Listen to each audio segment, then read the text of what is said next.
Good morning दोस्तों, मैं संदीप कुमार। मैंने आज आप सबके लिए लेकर के आया सर एक जबरदस्त एक मस्त टॉपिक। कंडीशन क्या देखो, सबसे पहली बात है ना सर कि आपको आज की क्लास में ना 15 से 20 सवाल के लिए पक्का कर देंगे आपको सर। हाँ, हूबहू आज आपको हम टोटल जो है सर वो आपको 100 क्वेश्चन करवाने वाले हैं। टोटल कितना करवाने वाले हैं? टोटल आपको 100 क्वेश्चन हम करवाने वाले हैं। ठीक है, टोटल कितना करवाने वाले हैं? टोटल आपको 100 को करवाएंगे, जिससे आपको 15 से 20 क्वेश्चन सीधे के सीधे आपके एग्जाम में आने वाला है सर। चाहे वो सिटिंग फर्स्ट हो चाहे वो सिटिंग सेकेंड हो, 15 से 20 क्वेश्चन सीधे के सीधे डायरेक्ट टू डायरेक्ट कनेक्शन आपके बोर्ड एग्जाम से है। कहिएगा सर इतना कॉन्फिडेंस कहाँ से आता है? ये बाद में बताएंगे सर। ठीक है, चलो आ जाना सर। देखो, सबसे पहली बात है ना सर कि आप अगर किसी चीज के प्रति मेहनत कीजिएगा ना शिद्दत से, प्यार से, मोहब्बत से, तो ऑटोमेटिकली आपको भी पता चल जाएगा कि ये कैसे सवाल, किस अकॉर्डिंग से सवाल बोर्ड एग्जाम सेट कर रहा है। तो बस आप टेंशन मुक्त हो जाइए। ठीक है, चलिए आज की क्लास का ये पहला सवाल है। क्या कहता है? थोड़ी सी शिद्दत से, प्यार से, मोहब्बत से गौर करना, और बस एकदम बस हम आपको यही कहेंगे सर, जितना जल्दी से जल्दी ये 100 क्वेश्चन आपको हम करवा दे रहे हैं, और जितना जल्दी से जल्दी ये 100 क्वेश्चन को अपने दिल में बसा लो। कहाँ बसा लो? दिल में, दिमाग में मत बसाना, क्योंकि दिल वाला प्यार नो सर बड़ा दिन तक रहता है। तो दिल में जब सवाल को बसा लोगे ना तो सर कभी निकल भी नहीं करेगा। आना कहता है क्या? 1 नंबर सवाल, थोड़ी सी गौर करना, एकदम सुपर फास्ट एक्सप्रेस की तरह चलेंगे सर। ठीक है, 1 नंबर कहता है ना, घरेलू उपयोग के लिए विद्युत की आपूर्ति होती है। घरेलू उपयोग के लिए विद्युत की आपूर्ति होती है 220 वोल्ट पे एसी करंट। 220 वोल्ट पे एसी करंट, एसी बोले तो प्रत्यावर्ती धारा, और 50 एचजेड। आवृत्ति कितना होता है सर? ये 50 एचजेड। ठीक है, आना हमसे पूछा घरेलू उपयोग के लिए विद्युत की आपूर्ति होती है तो 220 वोल्ट पर 50 एचजेड। ठीक है, 220 वोल्ट 50 एचजेड, 220 वोल्ट 50 एचजेड। ठीक है, 1 नंबर क्वेश्चन। 2 नंबर की तरफ आना सर, एकदम सुपर फास्ट एक्सप्रेस की तरह चलेंगे। ठीक है, सवाल नंबर 2 क्या कहता है? 2 नंबर कहता है ना कि चुंबक बनाने के लिए प्रायः किस पदार्थ के छड़ का व्यवहार किया जाता है? जब हमको चुंबक बनाना है, क्या बनाना है? चुंबक बनाना है। जब आपको चुंबक बनाना है सर तो आपको नरम लोहा, किस टाइप का लोहा का आपको इस्तेमाल करना पड़ेगा? नरम लोहा का। ठीक है, जब आपको चुंबक बनाना होगा तो आपको नरम लोहे का इस्तेमाल किया जाता है, यानी पित्तल नहीं सर, नरम लोहा। जी सर, चांदी नहीं सर, इस्पात नहीं सर। ठीक है, हमसे पूछा है क्या? हमसे पूछा है ना कि चुंबक बनाने के लिए प्रायः किस प्रकार के छड़ का उपयोग किया जाता है सर? तो आपको नरम लोहे के छड़ का उपयोग किया जाता है। आना 3 नंबर सवाल की तरफ आना। 3 नंबर सवाल क्या कहता है? थोड़ी सी गौर करना, शिद्दत से, प्यार से, मोहब्बत से। सर कहता है ना कि फ्लेमिंग के वामा हस्त नियम से अंगूठा किस दिशा का संकेत करता है? देखो सर, फ्लेमिंग का वामा हस्त नियम, फ्लेमिंग का कौन हस्त नियम? फ्लेमिंग का बाएं हस्त नियम में अंगूठा जो होता है सर, वो अंगूठा जो होता है वो आपको बल की दिशा को इंडिकेट करता है, और आपको तर्जनी, कौन? तर्जनी जो होता है सर वो आपको चुंबकीय क्षेत्र की दिशा को इंडिकेट करता है, और माध्यमा जो होता है सर वो धारा की दिशा को इंडिकेट करता है। हमने क्या बोला है? जब बोलेगा अंगूठा तो क्या मारना है? बल की दिशा को। किसको? बल की दिशा को करता है। ठीक है, अगर आपसे पूछता तर्जनी, क्या पूछता? तर्जनी। ठीक है, आपसे पूछता तर्जनी, जब आपसे पूछता तर्जनी ना तो चुंबकीय क्षेत्र की दिशा, चुंबकीय क्षेत्र की दिशा बोलते। ठीक है, अगर आपसे पूछता माध्यमा, क्या पूछता? माध्यमा। माध्यमा पूछता सर तो ये धारा की दिशा, कौन सी चीज का दिशा के इंडिकेट करता है? ये धारा की दिशा को इंडिकेट करता है। ठीक है, बस सीधे के सीधे रट ले और सीधे के सीधे बोर्ड एग्जाम में जाके ठोक दे, बस हमारे को कहने हैं सर। ठीक है, आना कहता है फ्लेमिंग के वामा हस्त नियम में अंगूठा किस दिशा को इंडिकेट करता है? तो अंगूठा करता है बल की दिशा को। अंगूठा किसको करता है सर? ये बल की दिशा को। और तर्जनी करता है चुंबकीय क्षेत्र की दिशा को। माध्यमा करता है धारा की दिशा को। हमसे पूछा फ्लेमिंग के वामे हस्त नियम में अंगूठा, तो अंगूठा किसको करेगा सर? ये बल की दिशा को करेगा सर। ठीक है, चलो आ जाना सवाल नंबर 4 की तरफ। 4 नंबर सवाल कहता है ना, डीएनए कहां पाया जाता है? डीएनए कहां पाया जाता है सर? तो डीएनए जब बोलेगा ना आपको 4 नंबर में, जब डीएनए बोलेगा सर तो ये कोशिकीय द्रव्य में पाया जाता है। कहां पाया जाता है? ये कोशिकीय द्रव्य में पाया जाता है। ठीक है, डीएनए कहां पाया जाता है? तो ये कोशिकीय द्रव्य में पाया जाता है। कहां? कोशिकीय द्रव्य में पाया जाता है। ऑप्शन नंबर आपका क्या होगा? सी होगा। आना 5 नंबर सवाल की तरफ। 5 नंबर सवाल कहता है ना सर कि जीव किस पराक्रम द्वारा अपनी संख्या में वृद्धि करते हैं? कौन? ये जीव। अच्छा, जीव किस पराक्रम द्वारा? तो ये जनन द्वारा। किसके द्वारा सर? ये जनन पराक्रम द्वारा अपनी जीव संख्या में क्या करता है? वृद्धि करता है। ठीक है, हमसे पूछा है कि जीव किस पराक्रम द्वारा अपनी संख्या में वृद्धि करता है, तो जनन पराक्रम द्वारा अपनी संख्या में क्या करता है? वृद्धि करता है सर। अब आना सवाल नंबर 6 की तरफ। किसकी तरफ आना? 6 नंबर की तरफ आना। 6 नंबर का आता है एक धातु क्या बोला है? एक धातु जो विद्युत और उष्मा का कुचालक होते हैं। अच्छा देखो सर, हमें किसका तो ये विद्युत और उष्मा दोनों का क्या है सर? ये आपको कुचालक है। ठीक है, दोनों का कुचालक है। जब दोनों का कुचालक बोलेगा सर तो लेड का मतलब होता है पीबी। ठीक है, क्या लेड मतलब पीबी। ठीक है ना, आपसे बोलेगा कि एक धातु जो विद्युत और उष्मा का कुचालक है, विद्युत और उष्मा का कुचालक है, तो आपको क्या मारना है सर? लेड। लेड बोले सर तो क्या? पीबी, यानी ऑप्शन नंबर आपका सी हो जाएगा। ठीक है, चलो आ जाना अगला क्वेश्चन की तरफ। किसकी तरफ आना सर? अगला क्वेश्चन की तरफ आना। ठीक है, अगला 7 नंबर सवाल की तरफ आना। 7 नंबर सवाल कहता है एक धातु जिसे चाकू से आसानी तरीका से काटा जा सकता है। देखो, जब बोलेगा सर धातु जिसे चाकू से आसानी तरीका से काटा जा सकता है, तो ये आपको सोडियम होगा। अगर आपके सोडियम ऑप्शन में ना रहेगा तो आपको क्या मारना पड़ेगा? लिथियम मारना पड़ेगा। ठीक है, पूछेगा वैसा धातु जो आसानी से चाकू से काटा जा सकता है, तो आपको सोडियम मारना है। अगर आपके ऑप्शन में सोडियम ना रहे तो आपको क्या मारना है सर? आपको लिथियम मारना है। ठीक है, चलो आ जाना क्वेश्चन नंबर आना कितना की तरफ? तो 8 नंबर की तरफ आना। 8 नंबर कहता है कि एक धातु जो हथेली पर रखने पर पिघलने लगती है। देखो सर, एक ऐसा धातु जिसे जब हथेली पे हम रखेंगे तो क्या होगा? पिघलने लगेगा। तो पिघलने कौन लगेगा? सोडियम पिघलने लगेगा। ठीक है सर, क्योंकि सोडियम जब ऑक्सीजन के रिस्पेक्ट में आता है तो वो जलना चालू कर देता है। ठीक है, अगला सवाल की तरफ आना। अगला क्वेश्चन कहता है ना सर, सवाल नंबर कितना होगा? ये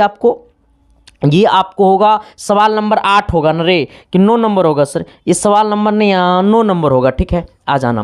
कहता एक आधातु जो विद्युत का सुचालक है। देखो सर, हमेशा विद्युत का जब सुचालक बोलेगा ना तो आपको कार्बन मारना है। कार्बन बोले तो आपको क्या बोलना है? ग्रेफाइट बोलना है। ठीक है, विद्युत का सुचालक बोलेगा तो आपको कार्बन मारना है। कार्बन कहने का मतलब ग्रेफाइट होगा सर। ठीक है, आना सवाल नंबर आपको 10 की तरफ आना। सीसा और टीन की मिश्र धातु को क्या कहते हैं? सीसा और टीन, हमें क्या बोला सर? 10 नंबर। सीसा और टीन की मिश्र धातु को हम लोग क्या कहते हैं सर? तो सोल्डर कहते हैं। क्या कहते हैं? सोल्डर कहते हैं। ऑप्शन नंबर आपका क्या होगा? ए होगा। ठीक है, देखो मेन है ना कि एक्चुअली आप लोग को दिक्कत कहाँ होता है, इस बात को मैं समझता हूँ। बस आप पहले इस सवाल को पूरा का पूरा ठोक दीजिए सर।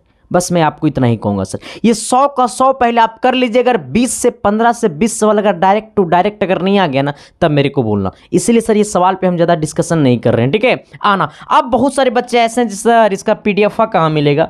तो PDF वो तुरंत के मिलेगा। ठीक है, PDF मिलेगा सर आपको टेलीग्राम पे आप जाना और आप सर्च कर लेना संदीप कुमार। ठीक है, टेलीग्राम पे जाकर के आप सर्च कर लेना संदीप कुमार, या फिर आप सर्च कर लेना @संदीप 7295 @संदीप 7295, जहां पे आपको लगभग 8000 से प्लस यानी 9000 के करीब लोग फॉलोवर्स होंगे। ठीक है, और जिसको जिंदगी में दुख है, कष्ट है, तो वो इंस्टा ID भी ज्वाइन कर लेना, संदीप -1842 ठीक है, चलो आ जाना। कहता है सर कि 10 ओम और 20 ओम के दो प्रतिरोधों को श्रेणी क्रम में जोड़ने पे समतुल्य प्रतिरोध क्या होगा? देखो सर, जैसे सवाल में आपको बोल देगा श्रेणी क्रम, सवाल में बोल देगा श्रेणी क्रम माना, तो श्रेणी क्रम में जो समतुल्य प्रतिरोध होता है ना सर, जो समतुल्य प्रतिरोध होता है ना, जो समतुल्य प्रतिरोध होता है ना, वो होता है, जो समतुल्य प्रतिरोध होता है R बराबर वो होता है R1 प्लस क्या होता है R2 होता है, प्लस क्या होता है R3 होता है, डॉट डॉट डॉट डॉट होता है।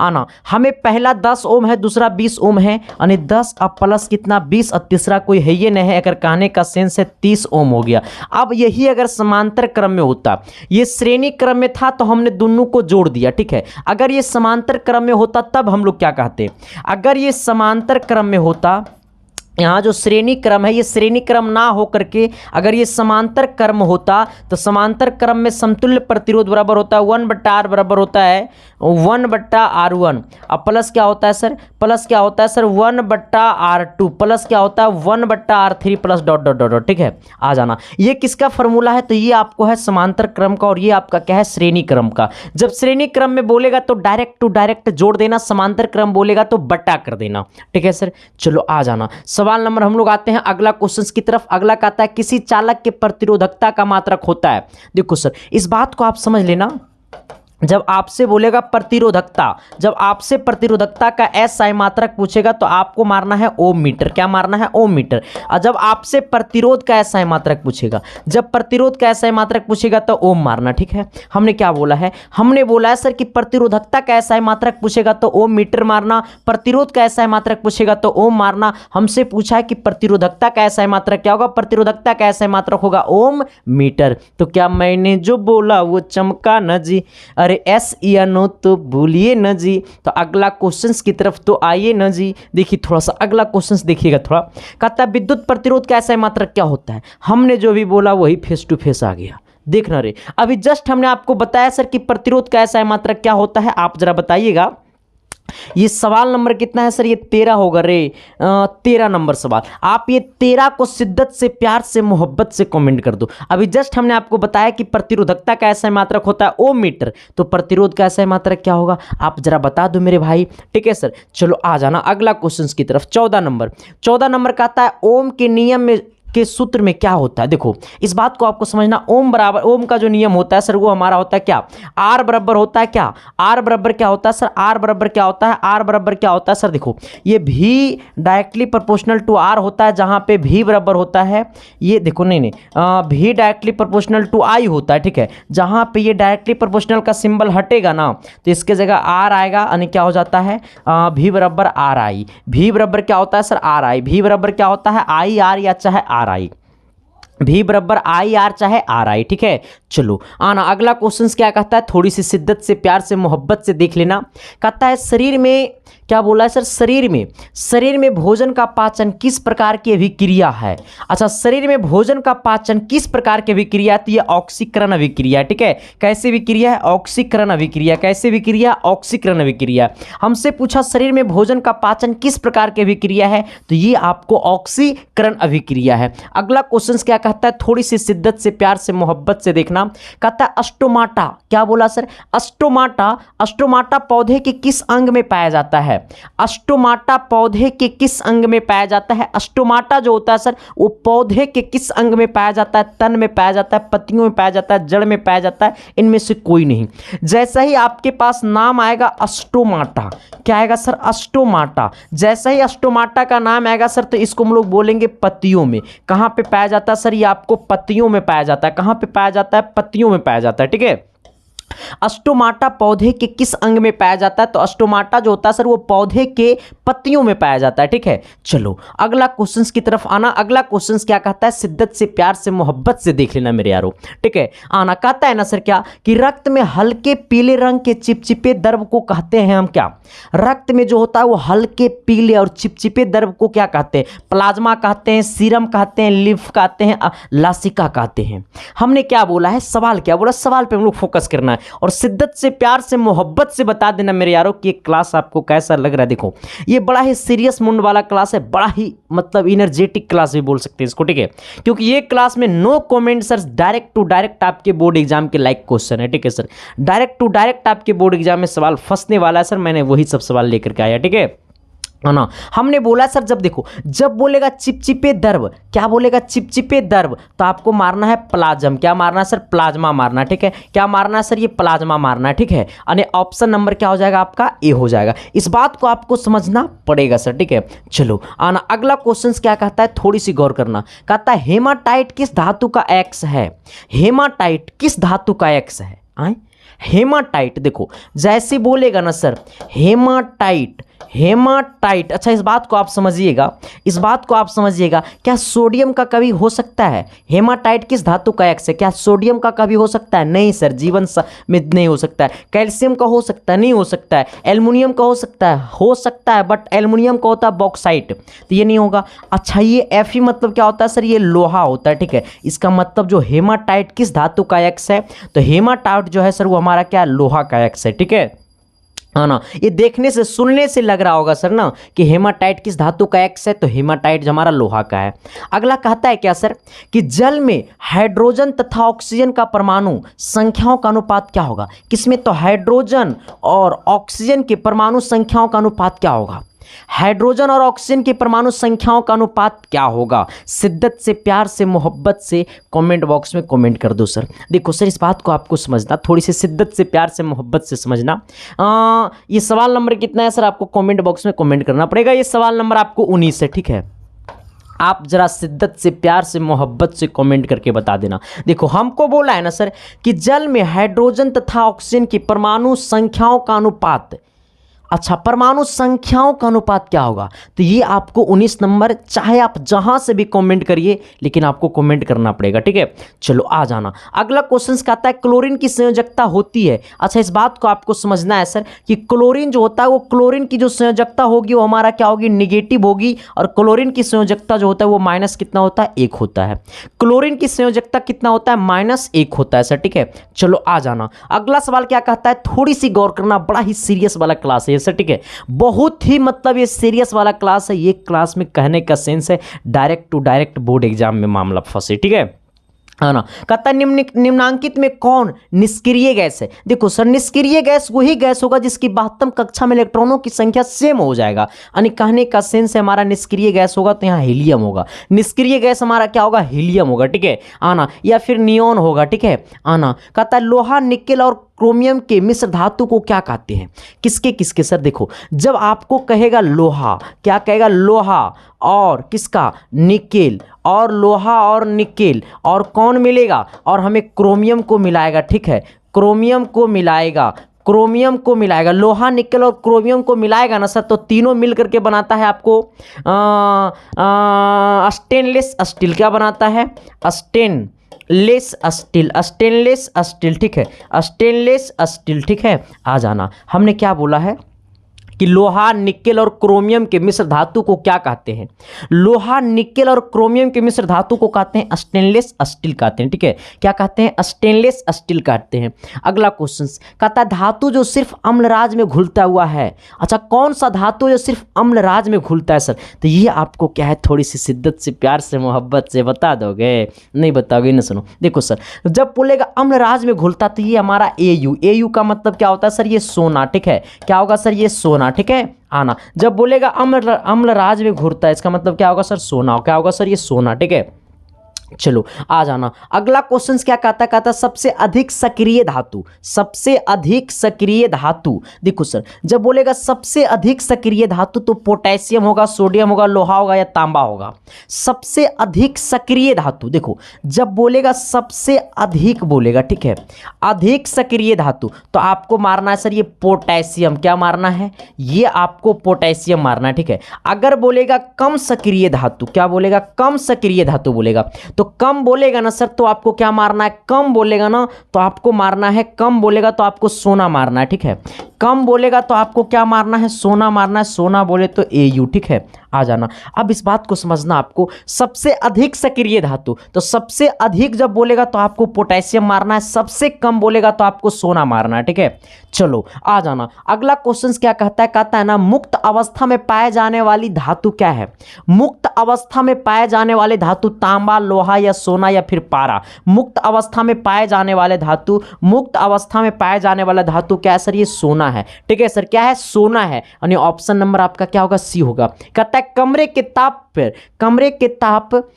पर दर अवस्था में रहने वाली धातु क्या है? कमरे के ताप पे दर अवस्था में, देखो सर हमें बोला धातु, जब बोलेगा कमरे के ताप पे दर अवस्था में रहने वाले धातु, जब धातु का नाम लेगा तो पारा मारेंगे। अगर बोलेगा धातु बोलेगा सर तो आपको ब्रोमीन मारेंगे। क्या मारेंगे सर? ये ब्रोमीन मारेंगे, ठीक है। हमने क्या बोला है? हमने बोला है सर, बोला कमरे के ताप पे, भाई कमरे के ताप पे दर अवस्था में रहने वाली धातु, देखो हमें बोला दर अवस्था में रहने वाले धातु, जब रहने वाले धातु बोलेगा तो पारा मारेंगे। और अगर यहाँ पे धातु ना होकर अगर यहाँ पे आधातु होता तो आधातु में हम लोग क्या मारते? ब्रोमीन मारते, ठीक है। हम लोग क्या मारते? ब्रोमीन मारते, ठीक है। चलो आ जाना। अगला क्वेश्चंस की तरफ हम लोग आना। अगला क्वेश्चंस कहता है निम्नांकित में कौन सी धातु जल के साथ बिल्कुल अभिक्रिया नहीं करती है? देखो सर, कहता है इसमें से कौन सा धातु है जो जल के साथ बिल्कुल अभिक्रिया नहीं करती है?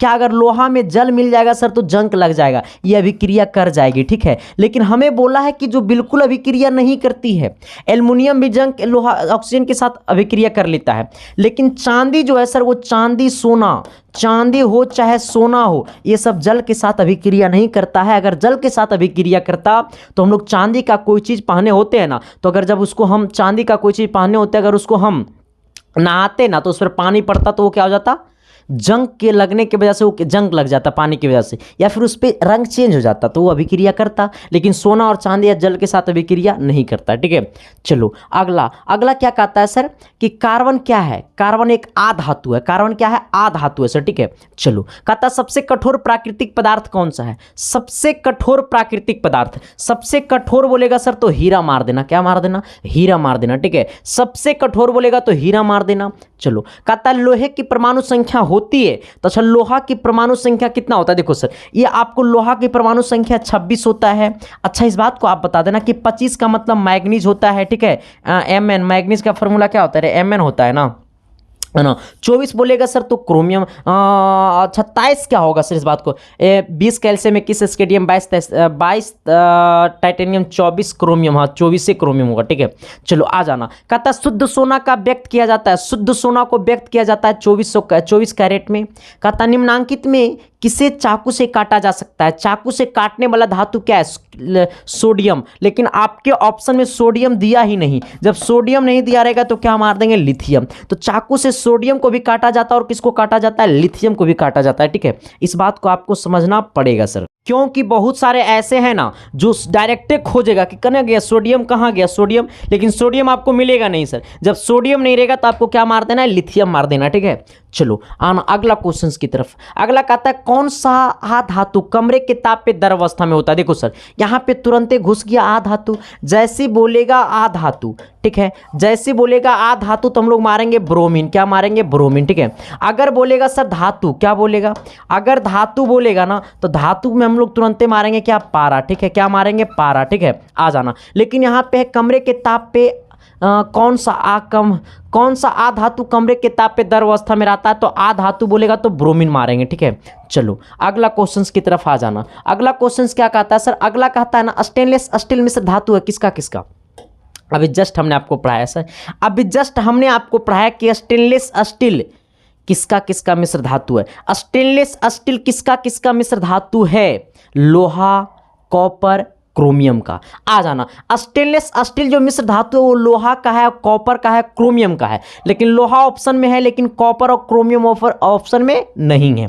ठीक है, इसलिए हम लोग क्या मारेंगे, लोहा मारेंगे। चलो अगला क्वेश्चन, अगला कहता है ग्रेफाइट होता है क्या, विद्युत का सुचालक होता है। ग्रेफाइट क्या होता है सर, विद्युत का सुचालक या कुचालक, क्या होता है, ग्रेफाइट जो होता है वो विद्युत का क्या होता है, सुचालक होता है। ठीक है, आ जाना। ग्रेफाइट चाहे हीरा ये सब जो होता है वो विद्युत का क्या होता है सर, ये सुचालक होता है। ठीक है, क्या होता है, चालक होता है। ठीक है, चलो आना। अगला कहता है क्या सर कि चालक से होने वाले आवेश के प्रवाह को क्या कहते हैं। देखो इस बात को समझना, चालक से होने वाले आवेश के प्रवाह को क्या कहते हैं, चालक से होने वाले आवेश के प्रवाह को क्या कहते हैं, तो विद्युत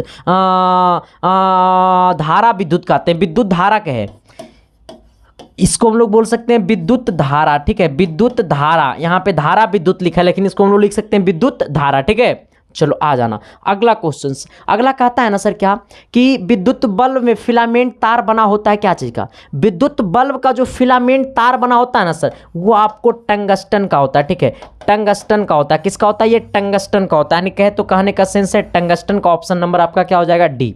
फिलामेंट का जो तार बना होता है वो क्या होता है, विद्युत बल्ब का फिलामेंट का जो तार होता है वो टंगस्टन का होता है।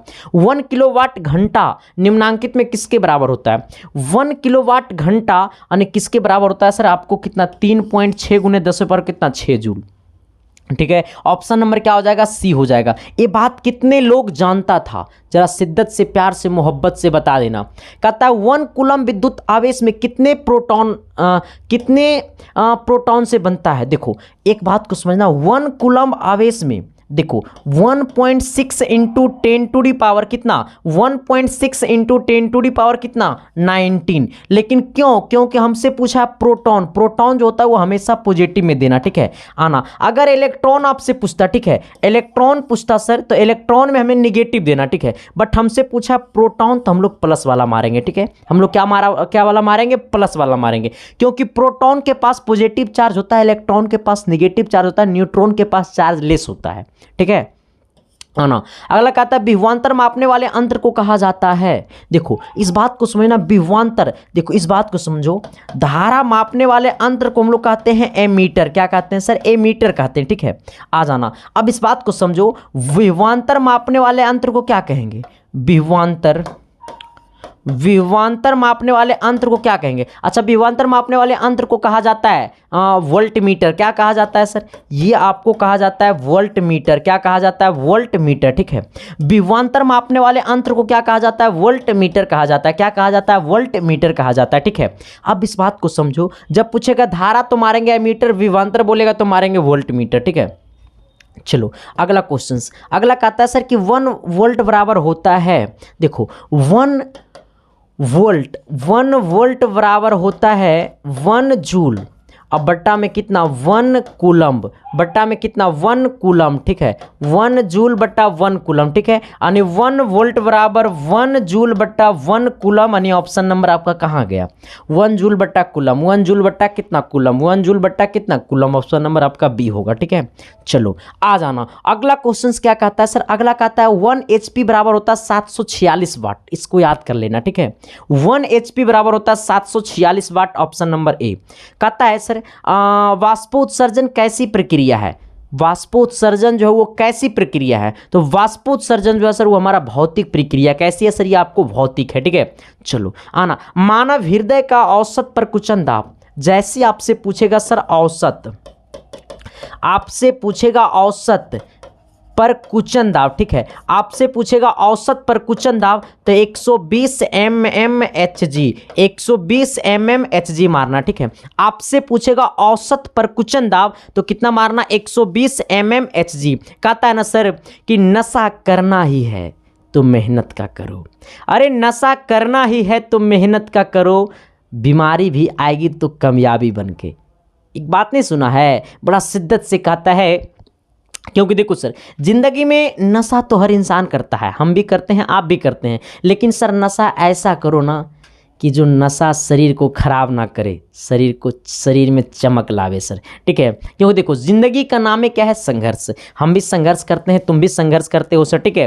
तो कहता है ना सर, इसीलिए हम हमेशा से कहते हैं कि जिंदगी में कुछ अच्छा करने की कोशिश करना, क्योंकि मेरे वजह से अगर तुम में तरक्की हो जाता है सर और तुम्हारे वजह से हम में तरक्की हो जाता है सर, तो भाईचारा का मतलब यही होता है सर, ठीक है। चलो आना, अगला हमने क्या बोला है कि मानव हृदय का औसत परकुचन दाब लगभग कितना होता है? 120 mmHg होता है, ठीक है। चलो आना, अगला क्वेश्चन कहता है ना सर कि रक्त में हल्के पीले रंग के चिपचिपे द्रव को क्या कहते हैं? रक्त में हल्के पीले रंग के चिपचिपे द्रव को क्या कहते हैं? तो औसत प्लाज्म कहते हैं, ठीक है।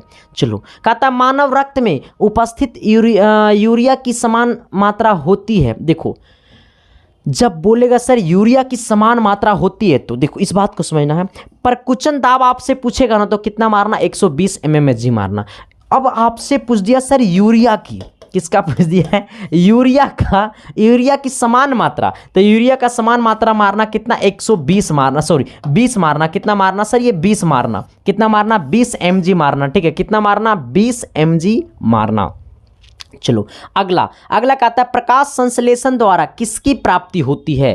प्रकाश संश्लेषण द्वारा किसकी प्राप्ति होती है? देखो सर प्रकाश संश्लेषण द्वारा ग्लूकोज की प्राप्ति होती है, ठीक है सर। प्रकाश संश्लेषण द्वारा किसकी प्राप्ति होती है? तो प्रकाश संश्लेषण द्वारा ग्लूकोज की प्राप्ति होती है, ठीक है।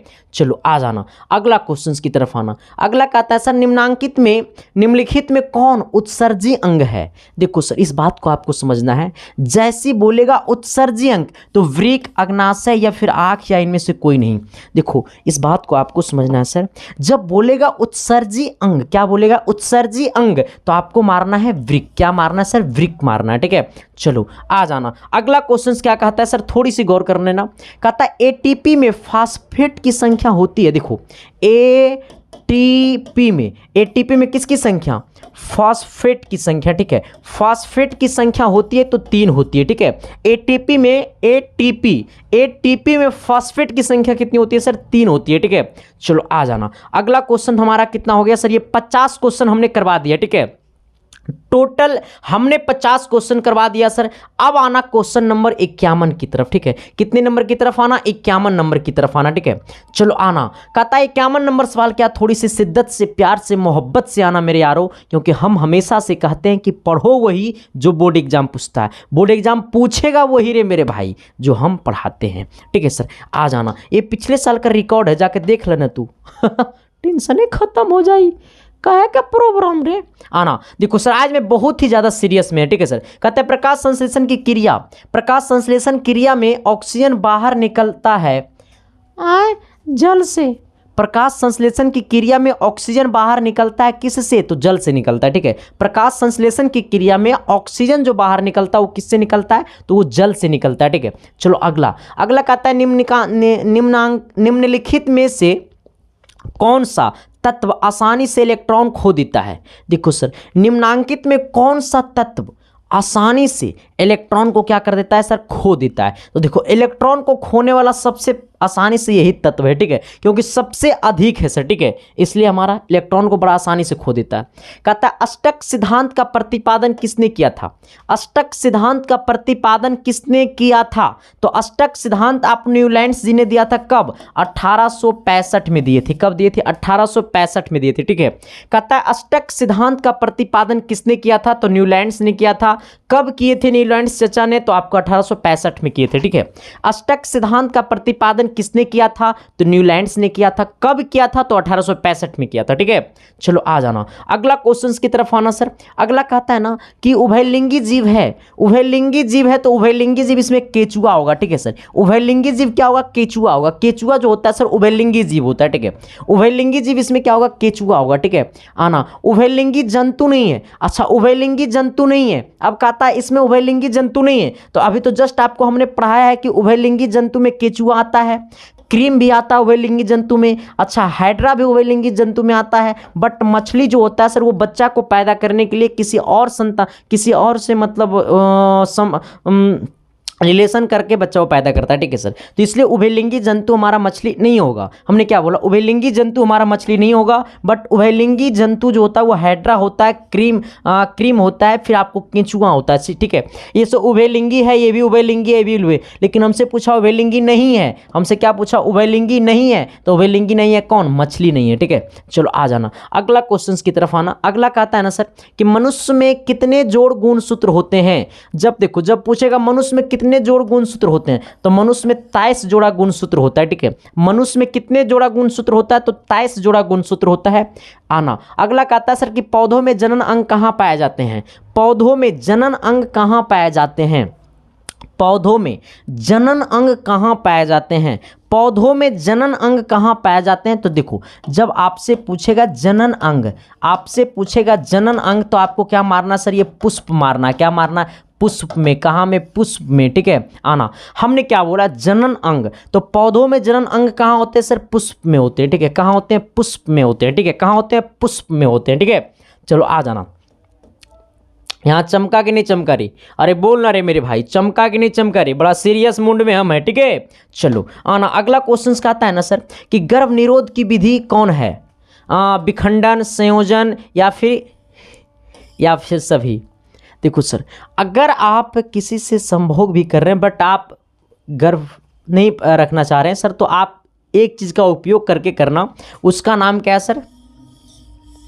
इस पे ज़्यादा चर्चा हम नहीं करेंगे सर, वरना थोड़ी सी समस्या बढ़ जाएगी। कहता है पौधों के मदा युग्मक को कहते हैं, पौधों के मदा युग्मक को क्या कहते हैं? अंडाणु। क्या कहते हैं सर? अंडाणु। क्या कहते हैं सर? अंडाणु। क्या कहते हैं सर? अंडाणु। क्या कहते हैं सर? अंडाणु, ठीक है। चलो आना, अगला क्वेश्चन की तरफ आना। अगला क्वेश्चन कहता है ना सर कि सामान्यता विद्युतमय तार प्रयोग करना चाहिए।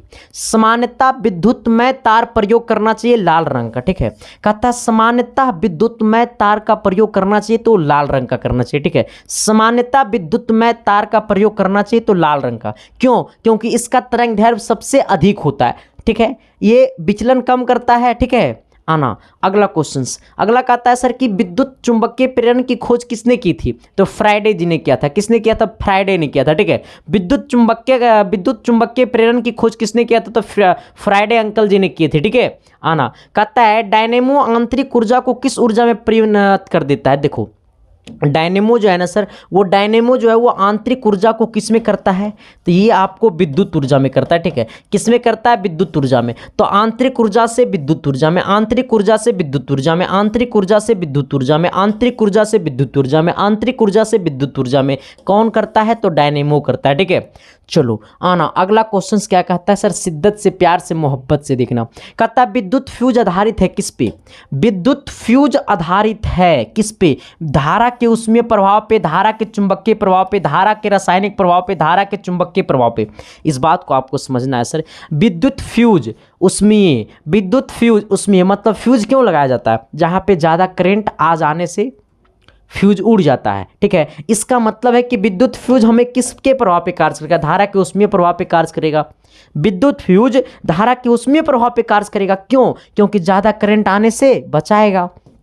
अगला कहता है सर कि स्विच लगाए जाते हैं किसमें, स्विच लगाए जाते हैं गर्म तार में या अर्थ तार में या फिर ठंडे तार में या फिर कभी ठंडे तार में तो कभी अर्थ तार में। अब बताना सर कि जब हमें स्विच लगाते हैं ना अपने घर में, हम लोग अपने घर में जब हम लोग स्विच लगाते हैं बल्ब को बंद करने के लिए, चालू करने के लिए, तो हम लोग जो स्विच लगाते हैं सर वो आपको गर्म तार में लगाते हैं। किस में लगाते हैं, गर्म तार में लगाते हैं। तो आज के बाद आप स्विच लगाना कभी मत भूलिएगा, जब भी स्विच लगाइएगा तो कैसे तार में लगाइएगा, तो गर्म तार में लगाइएगा, ठीक है।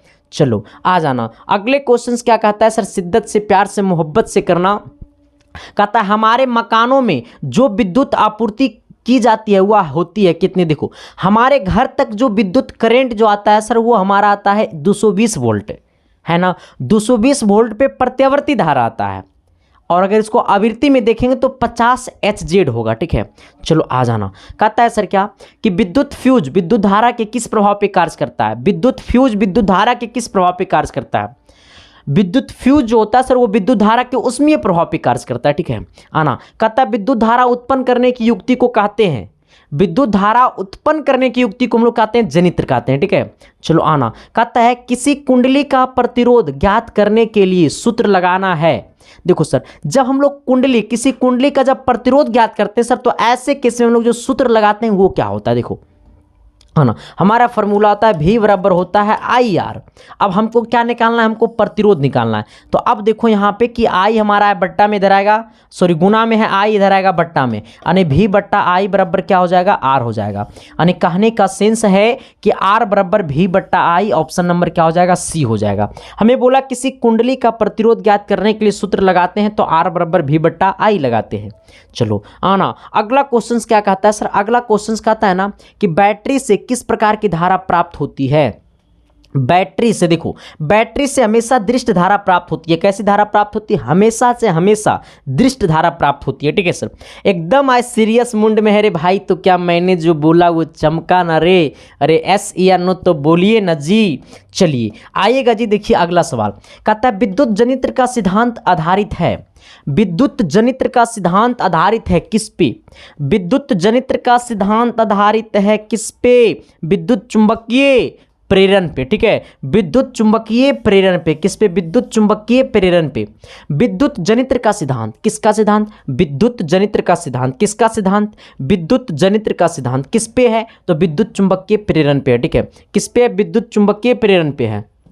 अगला कहता है घरेलू विद्युत परिपथ में उदासीन तार का रंग होता है, घरेलू विद्युत परिपथ में उदासीन तार, इस बात को हम लग रहा है इतना बार पढ़ा चुके हैं कि हम बता नहीं सकते हैं। उदासीन तार का रंग जब बोलेगा ना सर, तो उदासीन तार का रंग जो होता है वो काला होता है। कैसा होता है, वो काला होता है, ठीक है। उदासीन तार का रंग कैसा होता है, वो काला होता है, ठीक है। कैसा होता है, वो काला होता है, ठीक है। चलो अगला कहता है सर किसी दर्पण से वस्तु को कहीं भी रखने से वस्तु के वायु के बराबर आकार का सीधा प्रतिबिंब बनाता है। देखो हमारे दुनिया में हमारे घर तक एक समतल दर्पण होता है। जो हम अपने घर में अपने चेहरा को देखने के लिए, आप भी जो अपने घर में चेहरा को देखने के लिए जो दर्पण का इस्तेमाल करते हैं, जो ऐना का इस्तेमाल करते हैं सर, वो हमारा होता है समतल दर्पण। समतल दर्पण में हमेशा वस्तु के बराबर आकार का प्रतिबिंब बनाता है, चाहे वो वस्तु कहीं भी वायु में हो, ठीक है। आ जाना, तो हमारा समतल दर्पण होता है। कौन दर्पण होता है, समतल दर्पण होता है। लेकिन अवतल दर्पण में वस्तु से बड़ा प्रतिबिंब बनाता है और वस्तु से छोटा प्रतिबिंब बनाता है और वस्तु के बराबर आकार का भी प्रतिबिंब बनाता है। इसमें तीनों टाइप का प्रतिबिंब बनाता है अवतल दर्पण में, लेकिन उत्तल दर्पण में हमेशा वस्तु से छोटा प्रतिबिंब बनाता है, ठीक है। लेकिन हमसे पूछा सर कहीं भी रख दो, कहीं भी वस्तु को रख दो तो बराबर का प्रतिबिंब बनाएगा, तो वो हमारा है समतल दर्पण। और समतल दर्पण हमेशा वस्तु का बराबर का प्रतिबिंब बनाता है, ठीक है, और सीधा बनाता है। कहता है प्रकाश के अपवर्तन के कितने नियम होते हैं। देखो प्रकाश के अपवर्तन के दो नियम होते हैं। प्रकाश के अपवर्तन के कितने नियम होते हैं? दो नियम होते हैं, ठीक है। प्रकाश के अपवर्तन के दो नियम होते हैं और प्रकाश के परावर्तन के भी दो नियम होते हैं, ठीक है। जिसका पहला नियम होता है कि आपतन कोण परावर्तन कोण के बराबर होते हैं।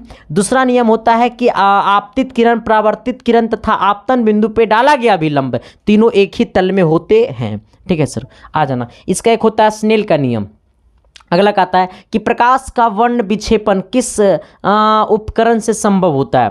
प्रकाश का वर्ण विक्षेपण, देखो सर ये प्रकाश का वर्ण विक्षेपण, जैसे ये प्रिज्म है, अगर ये प्रिज्म नहीं होता, अगर ये प्रिज्म नहीं होता सर, अगर ये प्रिज्म नहीं होता, अगर ये प्रिज्म नहीं होता सर, तो यहाँ से क्या प्रकाश का वर्ण विक्षेपण इस प्रकार से होता? नहीं होता, नहीं होता ना।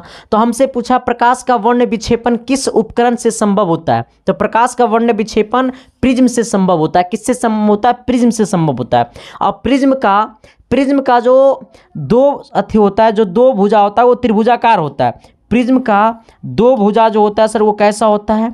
वो आपको त्रिभुजाकार होता है, ठीक है। आ जाना, और तीन भुजा जो होता है सर वो कैसा होता है? आयताकार होता है। कैसा होता है? आयताकार होता है, ठीक है। दो भुजा त्रिभुजाकार होता है, तीन भुजा आयताकार होता है, ठीक है। आना, कहता है किसी गोलीय दर्पण की वक्रता त्रिज्या 50 सेंटीमीटर, तो फोकस दूरी क्या होगी? देखो गोलीय दर्पण की वक्रता त्रिज्या, इस बात को समझ लेना, वक्रता त्रिज्या 50 है तो फोकस इसका आधा हो जाएगा कितना? 25। फोकस कितना हो जाएगा? 25 सेंटीमीटर, ने ऑप्शन नंबर सी हो जाएगा। वक्रता त्रिज्या का आधा होता है फोकस, ठीक है। चलो अगला क्वेश्चन, अगला कहता है मानव नेत्र में उपस्थित लेंस कौन सा होता है। देखो मानव जो नेत्र होता है ना, वो मानव नेत्र जो होता है वो हमेशा किसकी तरह काम करता है? तो ये उत्तल लेंस की तरह काम करता है। मानव नेत्र जो होता है वो हमेशा किसकी तरह व्यवहार करता है? तो उत्तल लेंस की तरह व्यवहार करता है। हमसे पूछा मानव नेत्र में उपस्थित लेंस है, तो उत्तल लेंस है, ठीक है। चलो आना, अगला क्वेश्चन क्या कहता है मेरे मोहतरमा, थोड़ी सी गौर करना। कहता है निम्न में से किस दृष्टि दोष में नेत्र का क्रिस्टलीय लेंस या धुंधला या अपारदर्शी हो जाता है? देखो इस बात को समझना, क्रिस्टलीय लेंस धुंधला या अपारदर्शी होता है, ये मोतियाबिंद हो जाता है जब इंसान को मोतियाबिंद हो जाएगा, ठीक है। जब इंसान को क्या हो जाएगा? मोतियाबिंद हो जाएगा, ठीक है। मोतियाबिंद हो जाएगा, ठीक है। मोतियाबिंद हो जाएगा, ठीक है। मोतियाबिंद हो जाएगा, जब इंसान को मोतियाबिंद हो जाएगा तो धुंधला अपारदर्शी हो जाता है, ठीक है। चलो अगला क्वेश्चन, अगला कहता है ना सर कि विद्युत धारा का ऐसा मात्रक क्या है। अभी इहो बात को हमरे पढ़ावे पड़ेगा रे। अगर विद्युत धारा का ऐसा मात्रक हमको पढ़ाना पड़ रहा है रे भाई, तो बड़ा दिक्कत है, क्योंकि सर इससे आसान ना, जो 10th में चला गया होगा ना, तो ये सब तो एकदम बड़ा कोई बता देगा 10th के बच्चा, ठीक है। आना, विद्युत धारा का ऐसा मात्रक हमें बता दे, तुम लोग बता देना। अब देखो सर एक बड़ा ही झक्कास सवाल है, ठीक है। सवाल नंबर पता नहीं कितना है, बस ये पीडीएफ फुल हो जाएगा, सोगो खत्म हो जाएगा।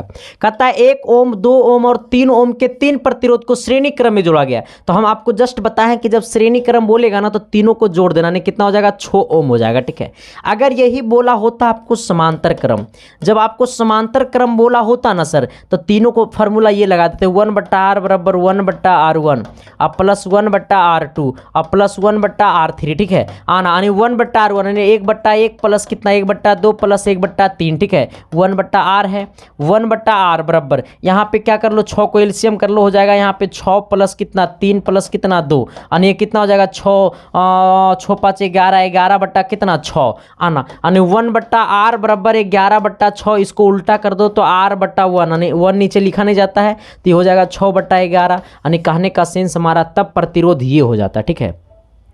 हाँ ना, लेकिन हमें समतुल्य बोला है तो जोड़ देंगे सिर्फ। कहता है ओम के नियम को परिभाषित करने में किसका मान अचर हो रहता है। जब ओम के नियम को परिभाषित करेंगे तो ताप जो होता है वो क्या होता है? अचर होता है सर, ठीक है।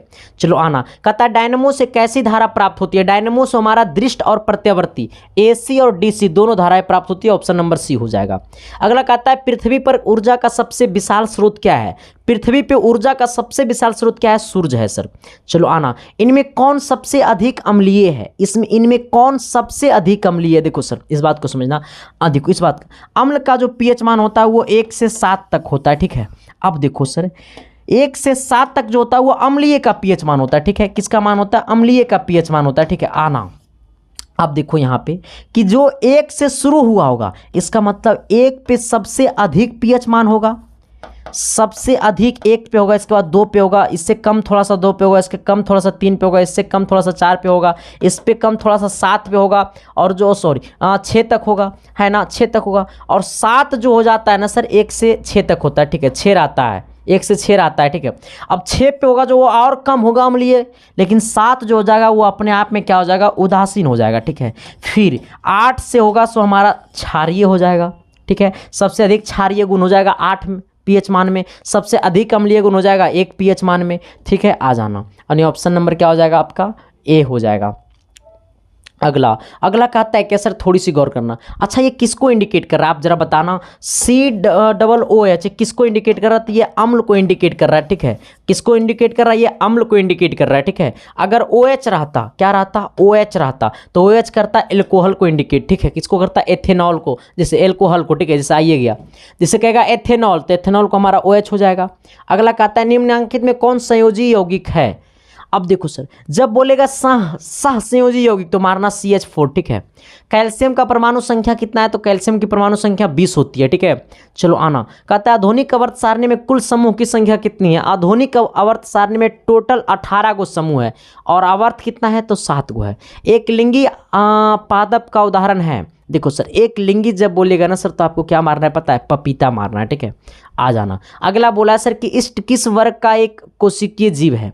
इष्ट जो है सर कौन? इष्ट क्या है? इष्ट देखो यहाँ पे इस बात को समझना, जब इष्ट आपको बोलेगा ना सर, क्या बोलेगा? इष्ट तो मारना कवक, इष्ट बोलेगा तो क्या मारना? कवक मारना, ठीक है। इष्ट बोलेगा तो क्या मारना? कवक मारना। कहता है निम्नांकित में से किसे आप उपभोक्ता की श्रेणी में रखेंगे? देखो सर किसे आप उपभोक्ता की श्रेणी में रखेंगे? तो उपभोक्ता को श्रेणी में हम लोग नीला हीरा सवाल को नहीं, जंगली जानवर को रखेंगे, ठीक है। आना, कहता है प्राकृतिक चयन द्वारा जैव विकास का सिद्धांत दिया है किसने? प्राकृतिक चयन द्वारा जैव विकास सिद्धांत दिया है आपको डार्विन ने दिया। किसने दिया? डार्विन ने दिया, ठीक है। चलो आना, कहता है इनमें कौन सा पादप हार्मोन है? पादप हार्मोन इसमें आपको क्या होगा सर? ये आपको साइट्रोकाइनिन होगा। क्या होगा? साइट्रोकाइनिन होगा, ठीक है। चलो आना, कहता है प्रकाश संश्लेषण द्वारा किसकी प्राप्ति होती है? प्रकाश संश्लेषण द्वारा ग्लूकोज की प्राप्ति होती है, इसमें कोई दिक्कत नहीं है। कहता है पौधों में वाष्पोत्सर्जन किस भाग में होता है? तो पौधों के वाष्पोत्सर्जन जो होता है वो पत्ता में होता है, ठीक है। चलो आ जाना, अगला कहता है सर कि भोजन का पाचन किस प्रकार की विक्रिया? तो उपचयन विक्रिया। भोजन का पाचन किस प्रकार की विक्रिया? उपचयन विक्रिया है। हीलियम परमाणु के बाहरी कक्षा में इलेक्ट्रॉनों की संख्या, हीलियम परमाणु के बाहरी कक्षा में इलेक्ट्रॉनों की संख्या 2 होती है, ठीक है। चलो आ जाना, कहता है सर कार्बनिक यौगिक में कार्बन की संयोजकता होती है। कार्बनिक यौगिक में कार्बन की संयोजकता जो होती है सर वो सवाल नंबर कितना है? रुक जाओ, सवाल नंबर आपको 96 होगा सर। ये 96 या 97 है, चलो इसको बता देना, ठीक है। आ जाना, कहता है निम्नांकित में कौन सा एरोमेटिक हाइड्रोकार्बन है? एरोमेटिक बोलेगा ना सर तो जिसमें हाइड्रोजन और कार्बन समान रखना, ठीक है, वही हमारा एरोमेटिक होगा, ठीक है। चलो आना, अगला कहता है सर कि बेकिंग सोडा का रासायनिक सूत्र क्या होता है? ये तो आपको बताना चाहिए था सर। आना, चलो टोटल हमने 100 क्वेश्चन को फोड़ दिया, इससे कम से कम तो 15 से 20 क्वेश्चन डायरेक्ट टू डायरेक्ट चमकेगा सर। ये वादा है, आपसे नहीं, मैंने खुद से वादा किया है। और पिछले बार का रिकॉर्ड अब की बार तोड़ना है सर, ठीक है, क्योंकि जब तक तोड़ेंगे नहीं तब तक छोड़ेंगे कहाँ, ठीक है। यहाँ तक कोई प्रॉब्लम, कोई कठिनाई, कोई दिक्कत है तो बता देना मेरे आरओ चैनल पे। जो भी लोग पहली बार आए थे शिद्दत से, प्यार से, मोहब्बत से सब्सक्राइब कर देना। बाकी मिलते हैं आप सबकी अगली क्लास में, तब तक के लिए बाय। देखते रहना इसकी science classes sir. Thank you, love you.